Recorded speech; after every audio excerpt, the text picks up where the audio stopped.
Manjunath G, ಇವತ್ತಿನ ಸಮಾನ ಮನಸ್ಕರ ವೇದಿಕೆಯಲ್ಲಿ ನೀವು ಹಾಕಿರುವ ಶೀರ್ಷಿಕೆ ಮೋದಿ, ಕಾಂಗ್ರೆಸ್, RSS, ಕಮ್ಯುನಿಸ್ಟ್ ಇವುಗಳಲ್ಲಿ ನೀವು ಯಾರು ಪರ ಹಾಗೂ ಏಕೆ ಅನ್ನೋ ಒಂದು ಪ್ರಶ್ನೆ ನೀವೇನು ನಮ್ಮೆಲ್ಲರ ಕೇಳುಗರ ಮಧ್ಯದಲ್ಲಿ ನೀವು ಇದು ಹಾಕಿದ್ದೀರಾ.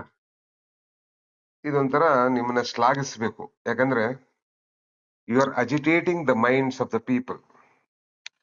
ಯಥಾಸ್ಥಿತಿವಾದಿಗಳು ಯಾರ್ಯಾರು ಅಲ್ಲಲ್ಲಲ್ಲಲ್ಲೇ ಅಂಟ್ಕೊಂಡಿದ್ರು ಅವರಲ್ಲಿ ನೀವು ಮೆದುಳಿಗೆ ಹುಳ ಬಿಡುವ ಒಂದು ಕೆಲಸ ಮಾಡಿದ್ದೀರ. ಅದಾದ್ಮೇಲೆ ನೀವು ಹೇಳಿದಿರ ನಿಮ್ಮ ಒಂದು ನಿಲುವು ಏನು ಅನ್ನೋದನ್ನು ನೀವು ಹೇಳಿದಿರ.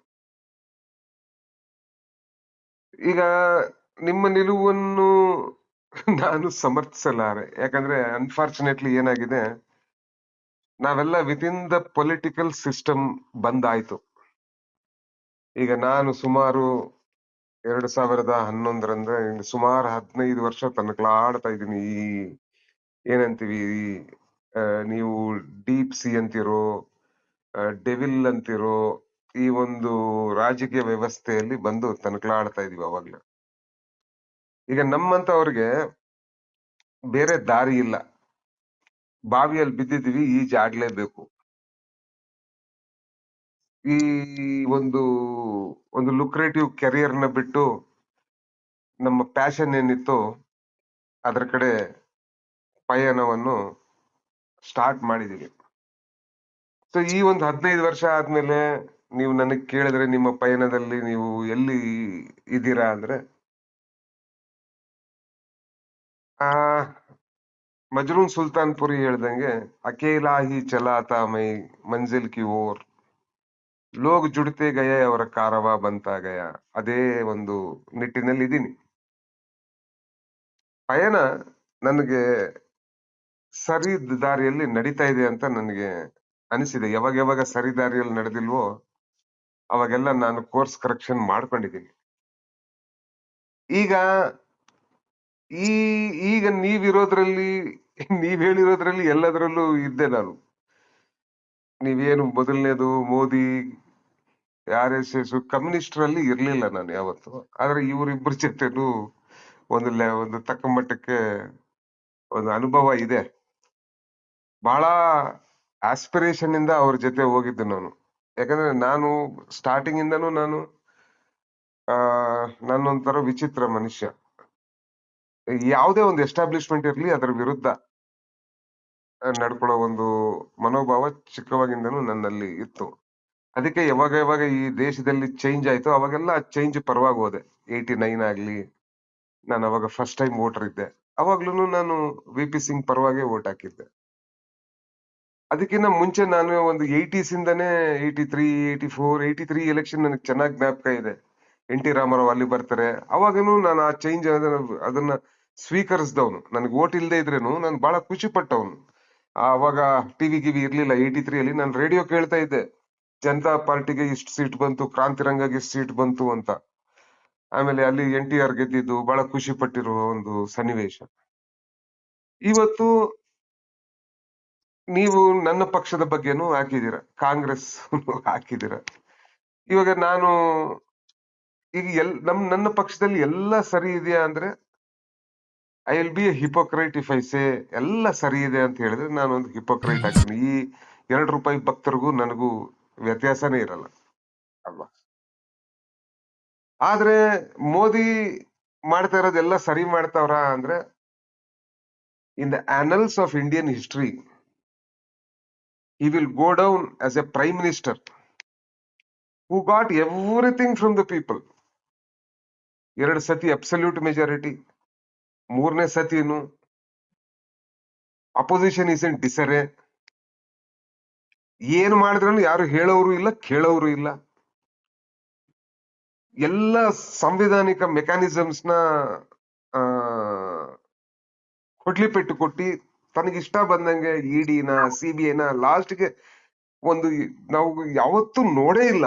SIR ಅನ್ನೋ ಒಂದು ಬೂತ್ ಅಂತ ಅಂದ್ಬಿಟ್ಟು ಇವತ್ತು ಸರಿಸುಮಾರು 8 ರಿಂದ 9 ಕೋಟಿ ಜನನ್ನ ಎಲೆಕ್ಟ್ರಲ್ ಪ್ರಾಸೆಸ್ ಇಂದಾನೆ ಹೊರಗಿಟ್ಬಿಡ್ತಾರೆ. ಸೊ ಒಂದು 20 ವರ್ಷನೋ 30 ವರ್ಷ ಆದ್ಮೇಲೆ ಈ ಮೋದಿನ ಯಾರನ್ನ ವರ್ಣನೆ ಮಾಡ್ಬೇಕು ಅಂದ್ರೆ, ನೀವೇನ್ ಹೇಳಿದ್ರಲ್ವಾ, ನಾನು ಕಾನ್ಸ್ಟಿಟ್ಯೂಷನ್ ಪರ, ನಾನು ಡೆಮೋಕ್ರಸಿ ಪರ ಅಂತ, ಇವೆರಡಕ್ಕೂ ದೊಡ್ಡ ಮಟ್ಟದ ಒಂದು ಕೊಡ್ಲಿಪೆಟ್ಟು ಕೊಟ್ಟದ ಯಾವ್ದನ್ನ ಒಬ್ಬ ನಾಯಕ ಇದ್ದಾನೆ ಅಂದ್ರೆ ಈ ಪುಣ್ಯಾತ್ಮ ಈ ಮೋದಿಗೆ ಆ ಶ್ರೇಯಸ್ ಹೋಗುತ್ತೆ. ಬೇರೆಯವರೆಲ್ಲ ಅಲ್ಲಲ್ಲಿ ಮಾಡಿದಾರೆ, ನಾನು ಇಲ್ಲ ಅನ್ನಲ್ಲ, ಆದ್ರೆ ಯಾರು ಈ ತರ ಕೊಡ್ಲಿಪೆಟ್ಟು ನಮ್ಮ ವ್ಯವಸ್ಥೆಗೆ ಯಾವತ್ತೂ ಕೊಟ್ಟಿಲ್ಲ. ಈಗ ನಾನು ಬಾವಿಯಲ್ಲಿ ಬಿದ್ದಿದ್ದೀನಿ, ನಾನು ಈಜಲೇಬೇಕು.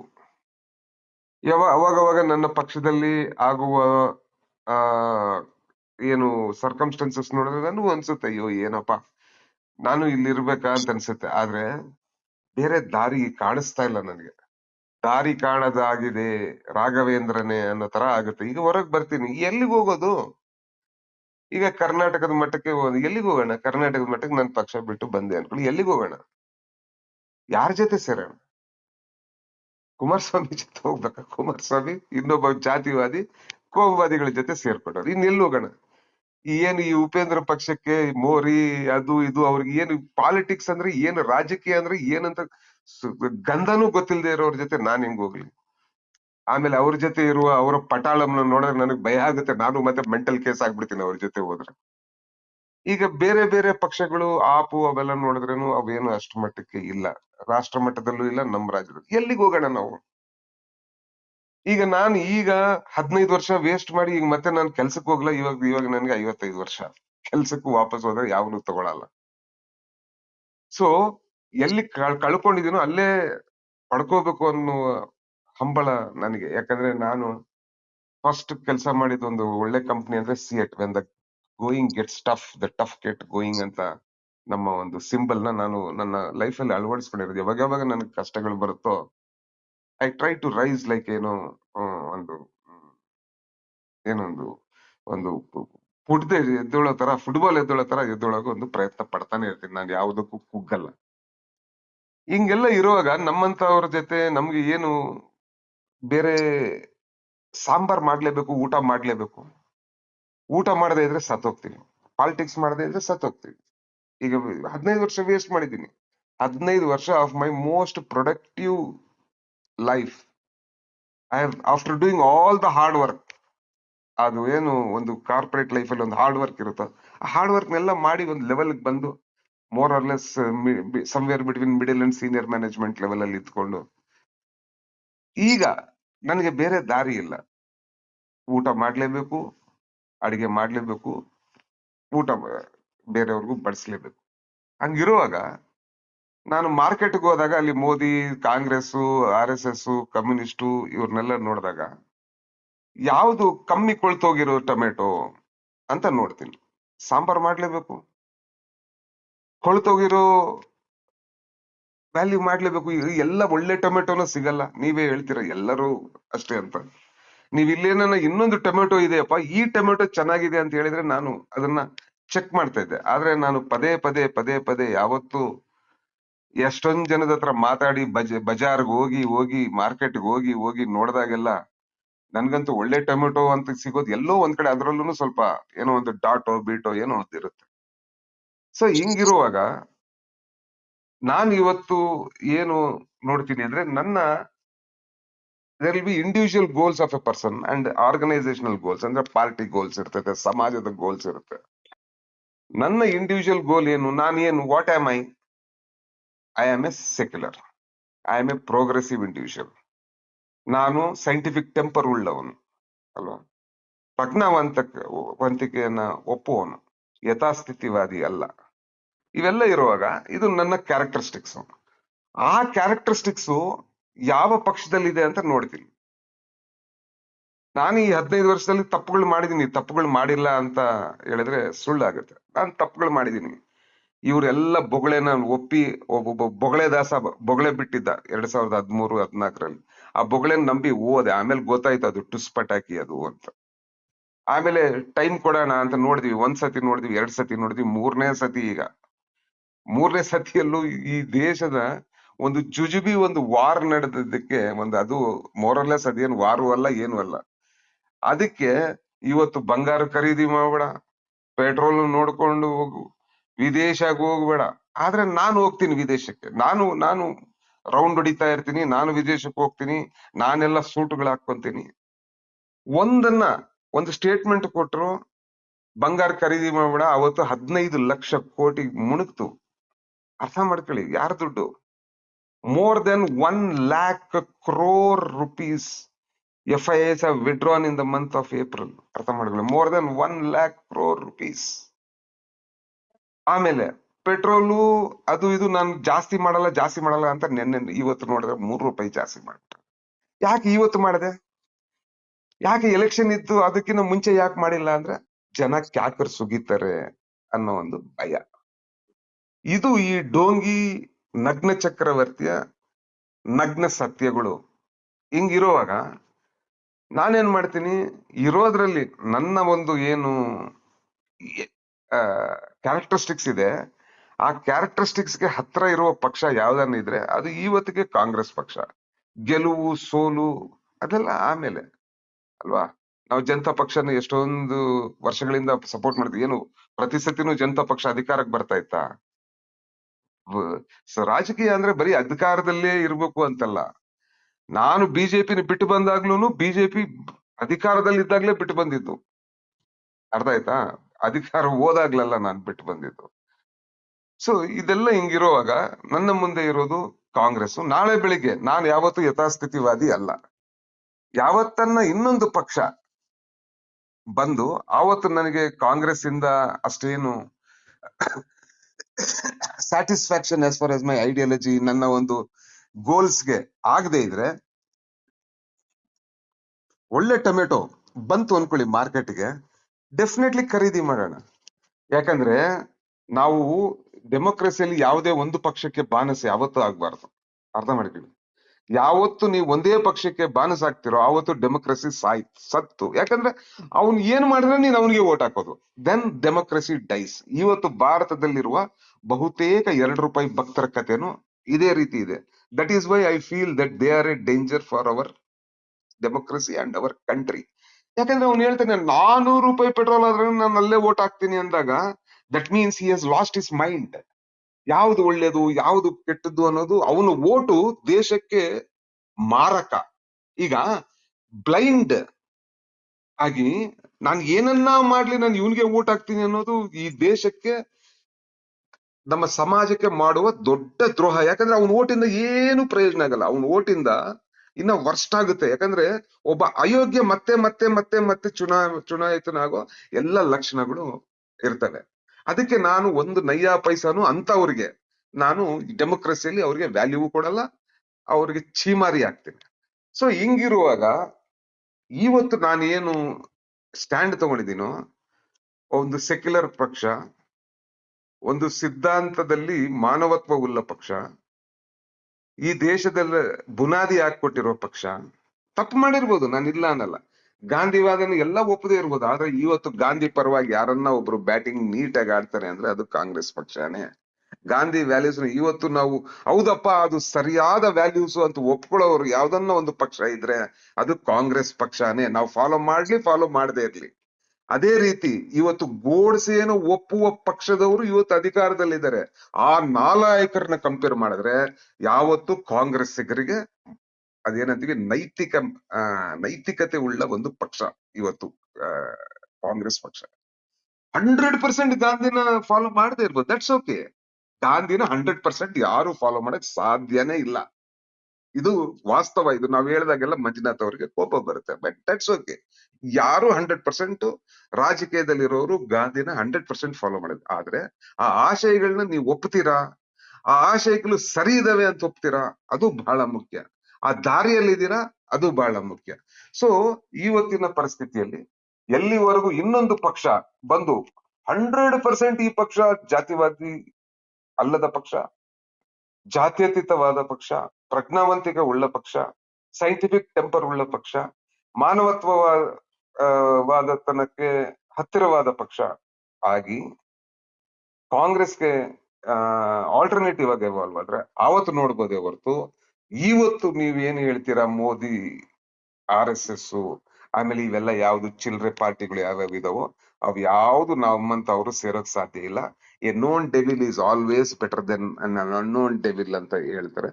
ಸೊ ಅಲ್ಲಿ ಅದಕ್ಕಾಗಿ ನಾನು ಕಾಂಗ್ರೆಸ್ ಜೊತೆ ಜೋತಾಕೊಂಡಿರ್ತೀನಿ, ಇನ್ನೊಂದ್ ಯಾವ್ದನ್ನ ಆಲ್ಟರ್ನೇಟಿವ್ ಬರೋವರೆಗೂ. ನೆಕ್ಸ್ಟ್ ಕಮ್ಯುನಿಸ್ಟ್ ಒಂದ್ ಪಾಯಿಂಟ್ ಹೇಳ್ತೀನಿ. Communist okay done, that's okay, ಇರ್ಲಿ. ನಾನು ಡೆವಿಲ್ ಅಂದ್ರೆ ಈ ಗೊತ್ತಿಲ್ದಿರೋ ಪಿಚಾಚಿ ಜೊತೆ ಹೋಗೋಕ್ಕಿನ್ನ ಗೊತ್ತಿರೋ ಯಾಕಂದ್ರೆ ಅದನ್ನ ಏಂಜಲ್ ಅಂತ ಹೇಳಕ್ ನನ್ಗೆ ಸಾಧ್ಯನೇ ಇಲ್ಲ. ಈ ಮೋದಿ ಈ RSS ನ ಏಂಜಲ್ ಅಂತ ಹೇಳಕ್ ನನಗೆ ಸಾಧ್ಯನೇ ಇಲ್ಲ. ಅದಕ್ಕೆ ಅದನ್ನು ನಾನು ಪಿಚಾಚಿ ತರಾನೇ, ಅದಕ್ಕೂ ಒಂದು ಭೂತದ ತರಾನೇ ಅದಕ್ಕೆ ಕೊಡೋದಕ್ಕೋಸ್ಕರ ನಾನು ಅದನ್ನ ಸ್ವಲ್ಪ ಚೇಂಜ್ ಮಾಡ್ಕೊಂಡಿದ್ದೀನಿ. Let us come back to communist. Communist ಪಾಪ ಎಲ್ಲ ಚೆನ್ನಾಗಿದೆ ಅವ್ರ ಹತ್ರ, ನಾನು ಎಲ್ಲ ಮೋರ್ ಆರ್ ಲೆಸ್ ಅವ್ರದ್ದು ಎಲ್ಲದನ್ನು ಒಪ್ತೇನೆ. ಓಕೆ. ಅಂಡ್ ಇವತ್ತು ನಿಯೋ ಕಮ್ಯುನಿಸಂ ಅವರು ಸ್ಟಾರ್ಟ್ ಮಾಡಿ ನಿಯೋ ಲೆಫ್ಟ್ ಅನ್ನೋ ಒಂದು ಪಾಲಿಸಿಗೆ ತಂದ್ರೆ may be tomorrow I am A ನೋಡ್ಬೋದು ನಾನು, as long as they are relevant in politics.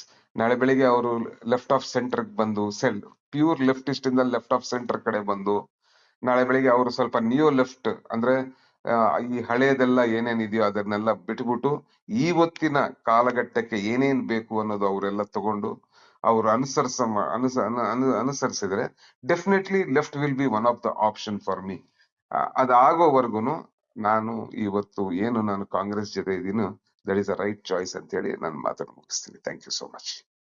ಅದರಿಂದ ನೀವು ಮೋದಿ ಅವರನ್ನ ಅವರು ಬಹಳ ಅಂದ್ರೆ ಒಂದು ಭರವಸೆಯನ್ನ ಮೂಡಿಸಿದ್ರು. ಆಮೇಲೆ ಅದಕ್ಕೆ ನಾವೆಲ್ಲ ಓದ್ವಿ.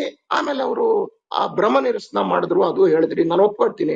RSS ಬಗ್ಗೆ ಮಾತಾಡಿಲ್ಲ. ಆಮೇಲೆ ಈ ಕೆಳಗಡೆ ನಾನು RSS ಬಗ್ಗೆ ಯಾಕೆ ಮಾತಾಡಲ್ಲ ಗೊತ್ತಾ ಸರ್, ನಾನು ವೇಸ್ಟ್. ಆ ಆರ್ಗನೈಸೇಷನ್ ಬಗ್ಗೆ ಮಾತಾಡಿ ವೇಸ್ಟ್. ಒಂದು ಫ್ಯಾಸಿಸ್ಟ್ ಆರ್ಗನೈಸೇಷನ್ ಬಗ್ಗೆ ಏನ್ ಮಾತಾಡೋದು, ಎಲ್ಲರಿಗೂ ಗೊತ್ತಿರೋದೇನೆ ಅದು. ಅದ್ರ ಬಗ್ಗೆ ಮಾತಾಡೋದು ಏನು ದೊಡ್ಡ ಮಟ್ಟದ ಏನ್ ಮಾತಾಡೋದು. ನಾನು RSS ಇಂದ ಏನನ್ನ ತಗೊಂತೀನಿ ಅಂದ್ರೆ ಅವ್ರು ಹೇಗೆ ಒಂದು ದರಿದ್ರವಾದ ಆರ್ಗನೈಸೇಷನ್ ಅಷ್ಟು ಗಟ್ಟಿಯಾಗಿ ಕಟ್ಟಿದ್ರು ನೋಡಿ. an organization with no humanistic ideology, an organization which is using just all false things. ಮುಖವಾಡಗಳು ಹಾಕೊಂಡು ಇಷ್ಟೊಂದ್ ಚೆನ್ನಾಗಿ ಕಟ್ಟಿದಾರಲ್ವಾ. ಈಗ ನಾನು ಯಾರಿಗೋ ಒಬ್ರಿಗೆ ಹೇಳ್ದೆ, ಮೊನ್ನೆ ನಾವು NSS ಬಗ್ಗೆ ಮಾತಾಡುವಾಗ ನಾನು ಹೇಳ್ದೆ, ನೋಡಿ ನಾವು ಅವರಿಂದ ಕಲಿಬೇಕು ಅಂತ ಹೇಳಿದಾಗ, ಅವರಿಂದ ಏನ್ ಸರ್ ಕಲಿತೀರಾ, ಅವ್ರ ದರಿದ್ರ ಕಲಿತೀರಾ ನೀವು ಅಂತ ಕೇಳಿದ್ರೆ, ಇಲ್ಲಪ್ಪ ದರಿದ್ರ ಕಲಿಯೋದು ಬೇಡ, ಆ ದರಿದ್ರನ ಮಾರಿ ಇನ್ನ ಕಟ್ಟಿದಾರಲ್ವ ಸಂಘಟನೆ, ಅದನ್ನ ಕಲಿಯೋಣ. ಹೆಂಗ್ ಸಂಘಟನೆ ಕಟ್ಟಿದಾರೆ ಅದನ್ನ ಕಲಿಯೋಣ ಹೊರತು ಅವ್ರ ದರಿದ್ರ ಕಲಿಯೋದು ಬೇಡ ಅಂತ. ಸೊ ಆ ಒಂದು ಸಂಸ್ಥೆ ಬಗ್ಗೆ ನಾನು ಮಾತಾಡೋಗುನು ನನ್ನ it's waste of time for me and it's national waste. ಏನ್ ಚೆನ್ನಾಗಿದೆ ಹೇಳಿ, ಏನಿದೆ ಹೇಳಿ RSS ಅಲ್ಲಿ, ನಾನು ಏನಂತ ಹೇಳಿ ಅದಕ್ಕೆ. Is one of the most dirtiest organisation India ever had. And ಈ ದೇಶ ಏನನ್ನ ಹಾಳಾದ್ರೆ ಹೆಂಗೆ ನಾಜಿಗಳಿಂದ ಜರ್ಮನಿ ಎಲ್ಲ ಹಾಳಾಯ್ತು, ಈ ದೇಶನೂ ಹಾಳಾಗಿದ್ರೆ ಈ RSS ಇಂದಾನೇ ಹಾಳಾಗೋದು. ಅದು ಬಿಟ್ಬಿಟ್ಟು ಇನ್ ಯಾವುದೂ ಇಲ್ಲ. ನಾಳೆ ಬೆಳಿಗ್ಗೆ ಈ ಜರ್ಮನಿಯಲ್ಲಿ ಆಗಿರೋ ತರ ಇಲ್ಲಿ ಈ ಭಾರತ ದೇಶದಲ್ಲಿ ಆಗುತ್ತೆ ಅಂದ್ರೆ ಈ ದರಿದ್ರ RSS ಸಂಘಟನೆಯಿಂದ. ಇನ್ನು ಆ ಸಂಘಟನೆ ಬಗ್ಗೆ ನಾನು ಏನು ಮಾತಾಡ್ಲಿ, ಆ ಸಂಘಟನೆ ಬಗ್ಗೆ ಮಾತಾಡೋಕೆ ಇಟ್ಸ್ ಅನ್ಫಿಟ್. ಆ ಸಂಘಟನೆ ಬಗ್ಗೆ ನಾವು ಚರ್ಚೆನೆ ಮಾಡಬಾರ್ದು ಅಂತ ನನ್ನ ಅನಿಸಿಕೆ. ಅಂಡ್ ನಿಮ್ಮಷ್ಟು ನಾನು ಕಟುವಾಗಿ ಕಮ್ಯುನಿಸ್ಟ್ ಜೊತೆ ಇರಲ್ಲ. That is your view. My view is more lenient to them. ಯಾಕಂದ್ರೆ ಎಲ್ಲೋ ಬಹುತೇಕ ನನ್ನ ಒಂದು ಸಿದ್ಧಾಂತದ 60-70% ಭಾಗ ಅವ್ರು ಒಪ್ತಾರೆ. ನಾನು ಅವ್ರದ್ದು ಒಂದು 60-70% ಒಪ್ತೀನಿ. ಒಂದು 20-25% ಅಲ್ಲಿ ನಮ್ಗೂ ಅವ್ರಿಗೂ ಸ್ವಲ್ಪ ಭಿನ್ನಾಭಿಪ್ರಾಯಗಳಿದಾವೆ. ಅವ್ರು ಆ ಭಿನ್ನಾಭಿಪ್ರಾಯಗಳನ್ನೆಲ್ಲ ಅವರು ಸರಿ ಮಾಡ್ಕೊಂಡು, ಅದಕ್ಕೆ ಹೇಳಿದ್ದು ಹಳೆಯದೆಲ್ಲ ಬಿಟ್ಟು ಹೊಸದು ನಿಯೋ ಲೆಫ್ಟ್ ಅವ್ರಿಗೆ ಸೇರಿದ್ರೆ ನಮ್ಮಂತವ್ರಿಗೆ ಅದೊಂದು ಆಪ್ಷನ್ ಆಗೋ ಎಲ್ಲ ಸಾಧ್ಯತೆಗಳು ಇದೆ ಅಂತ ನಾನು ಹೇಳ್ತೀನಿ. ಅದು ನಾನು ಲೆಫ್ಟ್ ಬಗ್ಗೆ ಹೇಳೋದು.